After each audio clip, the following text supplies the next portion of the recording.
Next अब आपका एक और इम्पोर्टेंट टॉपिक है इलेक्ट्रिक पोटेंशियल। अगर आप बोर्ड एग्जाम की अगर बात करते हैं तो दो टॉपिक में एक टॉपिक डेफिनेटली 110% आपको पूछेगा ही पूछेगा डेरिवेशन। पहला है आपको इलेक्ट्रिक फील्ड इंटेंसिटी का और दूसरा है इलेक्ट्रिक पोटेंशियल का। तो इलेक्ट्रिक फील्ड इंटेंसिटी के जो डेरिवेशन है उसको भी मैं आगे करवा दूंगा, इलेक्ट्रिक पोटेंशियल के भी साथ ही करवा दूंगा आपको। पहले इसको समझ लेते हैं, छोटा सा टॉपिक है बट ये थोड़ा सा कॉम्प्लिकेटेड टॉपिक है। डरना नहीं, बहुत ईजी है बट आपको थोड़ा सा ध्यान देना पड़ेगा, समझना पड़ेगा थोड़ा सा। इलेक्ट्रिक पोटेंशियल की अगर बात करते हैं तो नॉर्मली आप इसको पढ़ने से पहले आप थोड़ा सा दिमाग में ले आओ कि अगर सिंपली अगर आपको कोई बोले कि ये कोई चार्ज है और ये चार्ज जो है वो आपका पैक किया हुआ है, तो अब बताइए कौन सा चार्ज है, ये पॉजिटिव है या नेगेटिव है। हाँ, ये पैक किया हुआ है, इसका मतलब आपको ये दिख नहीं रहा है, ये छिपा हुआ है अंदर। क्या आप बता सकते हो कि कौन सा चार्ज है? क्या इस चार्ज का आप क्षमता बता सकते हो? क्षमता को ही हम लोग पोटेंशियल बोलते हैं जनरली। तो ऐसे नहीं बता सकते आप, तो क्या करें भाई। तो वैसे भी हम लोग साइंस के ही स्टूडेंट हैं तो कोई ना कोई उपाय लगा ही लेंगे। तो क्या करते हैं, एक मार्केट से चार्ज उठा के लाते हैं और जो चार्ज को हम ला रहे हैं वो तो हमें पता होगा कि पॉजिटिव है या नेगेटिव है। तो मान लेते हैं हम एक पॉजिटिव चार्ज लेके आए और इस चार्ज के सामने रख दिए। अगर ये पॉजिटिव चार्ज है तो इसका रिएक्शन देखो आप, ये चार्ज के कारण ये चार्ज जो है इसके पास आ रहा है या दूर जा रहा है। तो यहां पर बात आने लगी आप लोग को, मुझे पता है। अगर ये दोनों अट्रैक्ट हुआ तो आप जानते हो कि अपोजिट अगर चार्ज होगा तभी अट्रैक्शन होने का चांसेस है, अदरवाइज नहीं। और अगर दोनों चार्ज सेम हो गया फिर तो रिपल्सन होने वाली है। तो हम बोलेंगे कि अगर ये पॉजिटिव है और अगर ये अट्रैक्ट किया इसका मतलब इस पेयर में आ रहा है, और अगर ये पॉजिटिव हो गया तो डेफिनेटली ये नेगेटिव चार्ज होगा आपका। और अगर ये चार्ज आपका रिपेल कर गया तो जाहिर सी बात है ये आपका इस साइड में आने वाला, इसका मतलब अगर ये पॉजिटिव है ये चार्ज भी आपका पॉजिटिव हो गया। तो ऐसे करके हम बता सकते हैं कि ये जो आपका हिडन चार्ज था, जो छिपा हुआ चार्ज था, वो चार्ज किस प्रकार का चार्ज है। तो आप यहाँ पे इलेक्ट्रिक पोटेंशियल की बात करते हैं तो इसको जरा सा समझिएगा।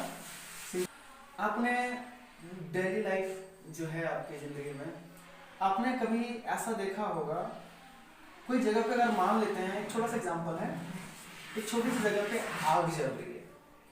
आग जल रही, पता है ना, ठंड के टाइम में जो सेकने के लिए आप काम लाते हैं। तो मान लेते हैं यहाँ पे आग जल रही है, आपका एक दोस्त जो है वो इस पोजीशन पे बैठा हुआ है और एक फ्रेंड जो है आपका इस पोजीशन पे बैठा हुआ है।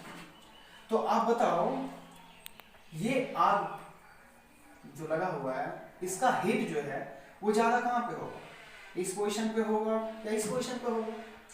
तो आप बोलोगे सर ये तो काफी छोटी बात है, जो सबसे सामने होगा, जो सबसे करीब होगा, वहां पे इसका ज्यादा हीट होगा। उसी प्रकार से हम ये भी इसको इलेक्ट्रिक पोटेंशियल को भी समझ सकते हैं। आग जो है और यहाँ से हीट निकला है तो यहाँ पे हीट ज्यादा होगा, यहाँ पे हीट कम होगा। अब आग को आप जो है चार्ज समझ लो और हीट को इलेक्ट्रिक पोटेंशियल समझ लो। अब जैसे ही हमने हीट को इलेक्ट्रिक पोटेंशियल बोला तो यहां से फिर से एक क्वेश्चन छोटा सा उठता है कि सर आग तो सामने वाले पॉइंट पे ज्यादा था तो पोटेंशियल ज्यादा कहां होगा। तो जाहिर सी बात इसका भी जवाब है सामने वाले पॉइंट पे होगा।